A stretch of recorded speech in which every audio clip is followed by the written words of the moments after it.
Hey, what's going on, guys? Eddie Harvey here from TradeWithEd.com. Hey, I want to briefly give you guys, talk about a few Forex trading tips, okay? So specifically talking to guys, man, if you're new to Forex trading, I just want to give you a couple of tips to help you once you get out there and things that you should definitely be looking at and things that you should not be looking to do. So I'm going to keep it really quickly. I want to talk about things you shouldn't do. Number one, guys, if you are trading, guys, I suggest that you do not over leverage yourself. Over leverage being that you trade bigger lots than what your account can handle. So if you got a $500 account, you want to trade. There's different rules of thumb for different individuals. They say you risk 1 to 3% of your account. So you should be trading if you're looking at $500, you want to be trading 0.05, anywhere from like 0.05 to 0.08, right? Which is going to be anywhere from 1 to 3% of your account. That's you wagering 50 cent to 80 cent per pip. Okay, so that's the range you want to stick within. That's a healthy range. You should not be trading 0.5, which is $5 a pip. And as crazy as it sounds, there are people out there doing it. You've probably done it before, or there are people that are gonna do it. I've over leveraged before, and guess what? When you win, it's phenomenal, man. It's great. But when you lose, all hell breaks loose. You're sweating bullets. You're stressed out. You're steady looking at your phone, hoping that the trade may, go from whatever, if from the drawdown and reverse and go back into a positive trade for you. It's just not a good situation. So don't overtrade, guys. The next thing I want to talk to you about is, guys, don't over leverage. And second thing I want to talk to you about, guys, is that use a stop loss when you're trading. Okay, use a stop loss. I'm guilty of it too.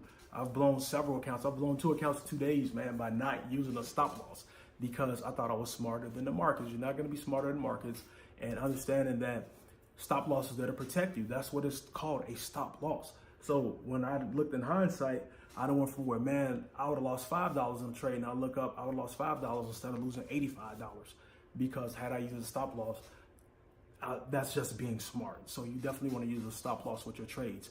Even if you don't want to lose, that's the thing is, like, I felt like it was going to always turn around for me. But when that did not happen, it led to bad things for me. Sometimes it turned around and I was like, okay, I promise I'm going to use a stop loss moving forward. I promise I'm going to use a stop loss. And I go right back to, I'm not going to use it this time. And it always, in the end, ended up biting me in my butt.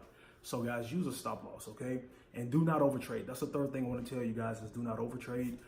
If you're trading and you get out there and you get your pips that you want, you hit the number that you want, guys, get in the markets and get out. So if your goal is 20 pips a day, and if you get 40 pips, you're done for the day.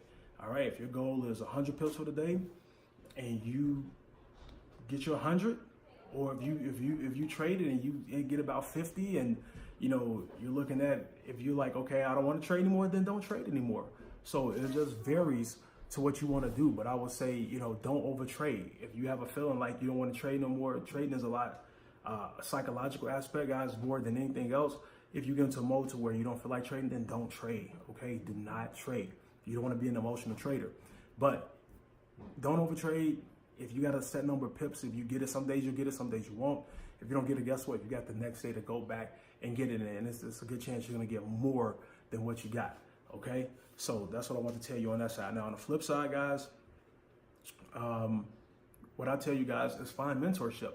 Find mentorship because I know a lot of people who are out here trying to trade on their own, and you can get some results, guys, and looking at different tutorials. There are some free sites out here, but for good mentorship, in my opinion, you're going to pay for it. And that's with anything. So it's okay. Don't be afraid to get out here and invest in yourself and learn the skill set the right way if you're going to do it. So definitely do that. Find proper mentorship to learn the skill set. Okay.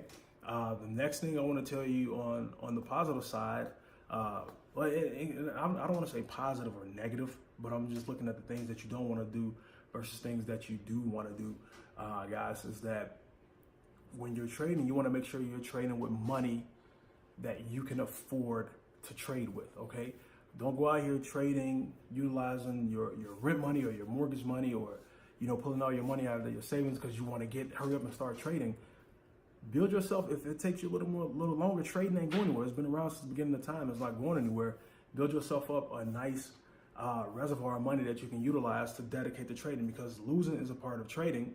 And if you're able to build on that money and win, great. And if you lose, that's fine as well, because it's not money that you took away from your main source of income. That's just my personal opinion. So anytime I've lost trades or blue accounts, it was money I was able to afford to trade with, afford to lose. Okay, so that's what you want to do.